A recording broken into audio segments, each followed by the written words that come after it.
Here's a game I play like a 93.6% accuracy, and I played akin to a 2350. Pretty good game for me in my opinion. Let's get straight into it. I play d4, they play d5, bishop f4, knight f6.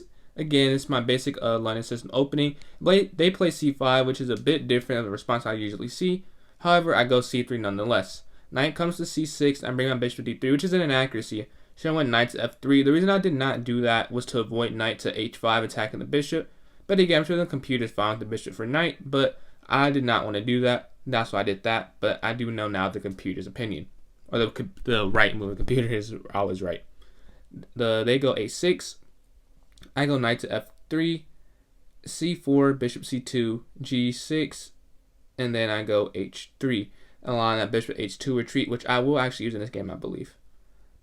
They go bishop to g7. I go knight to d2, finishing development. Castle, nothing crazy there. Then rook goes to e8. I go a4, which is the best move, stopping b5. They go b6. I go pawn to e4. Take. Bishop goes to b7. Knight drops back to d2, and then pawn goes to b5. Now, I take there.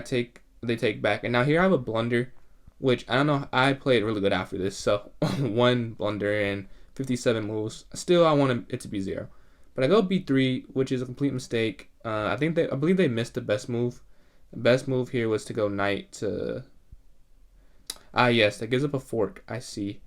Because if I go wherever I want my bishop, that pawn on c3 is hanging, and I missed that, and they missed that as well. The best move here was just my rook to the open file. Mistake by me, inexcusable, but I played really well after that. After they make that miss, I don't look back. Bishop goes to h2, knight comes to a5. I take the pawn, I put my queen on e2, attacking the knight and connecting my rooks. And now I take the knight, bishop there, and bishop goes to d3. Rook goes to c8, protecting the bishop. And I drop my knight back to d2, attacking the knight some more and more pressure. Should have moved my rook forward to protect the c3 pawn. I wasn't even looking for defense in this position, to be honest with you. I was looking pure offense. I thought I could get that pawn, and I wasn't going to stop so I could get it. They go e5. And now I take the bishop immediately. I realized that was a mistake. The thought process, I believe, was to take back on d4, opening a discovered attack, but it just doesn't work. They take the bishop back. I take the pawn. And here, something that I believe they miss, and if you notice, the knight has no squares it can go, the black knight on h5. It can't go back to f6 because my pawn's blocking it. You can't take the pawn. It's 2 defending and 2 attacking. And you need one more attacker than the defender. Then you can't come to f4 because of the bishop, or g3, same diagonal as the f4 square, so the bishop blocks that square. I offer a queen trade, and I think for a second, and I decide the queen trade is worth it, because maybe I'm missing something, but I was not actually. And then I go g4, and the game's pretty much over from here. It is 31 moves I have to convert, but I will get it done. They take this pawn, I take the knight, obviously, get the material first. Bishop here, now I have to think here for a second. I ended up playing rook to e1. My resolve, I didn't want to play that as much just because I'm going to give up another pawn. But if I don't go rook to e1 and I allow bishop capture, I let the rook get in, and then that is pretty dangerous. So I go rook to e1 to guard that file. That was the best move. I made the right call. They go for a bishop trade. I trade. I obviously have to take it back. I can't give him the bishop for free. And now rook goes to d8 again, because I stopped that file with rook to e1. They have to figure out how to recover from that. I take the pawn, not trying to lose it for nothing. And now I'm on my rook to d1, stopping anything happening with the promotion square. Now I bring my king over to g2 to protect the f2 square. King forward, rook to e3, setting up the discovery for a double attack. Rook comes down looking for a check, but it doesn't matter. I go knight to f3, attacking that pawn and guarding that g5 square.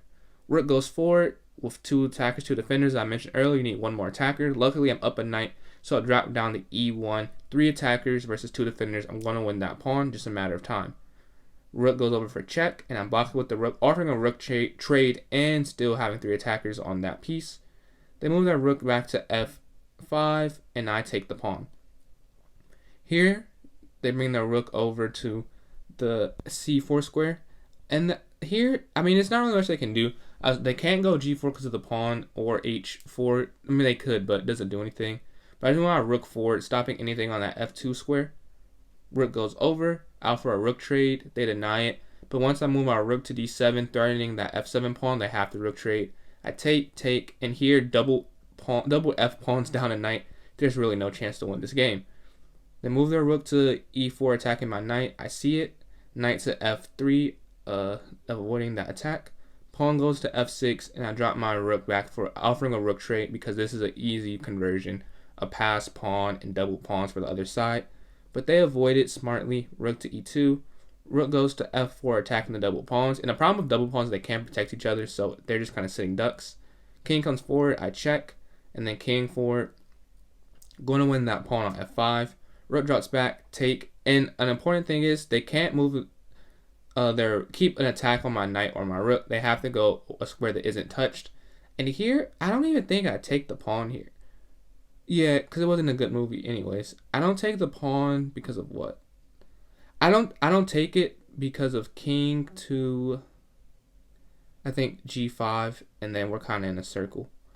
So I drop back to f3, protecting my king. King comes over, then I bring my knight to f5, and then knight to e3, kind of just resetting with my advantage of a knight and a pawn. And then from here, I go for that pawn, push h4. Now you cannot take h4 with the rook. If you say rook capture h4, I'll do rook capture f5.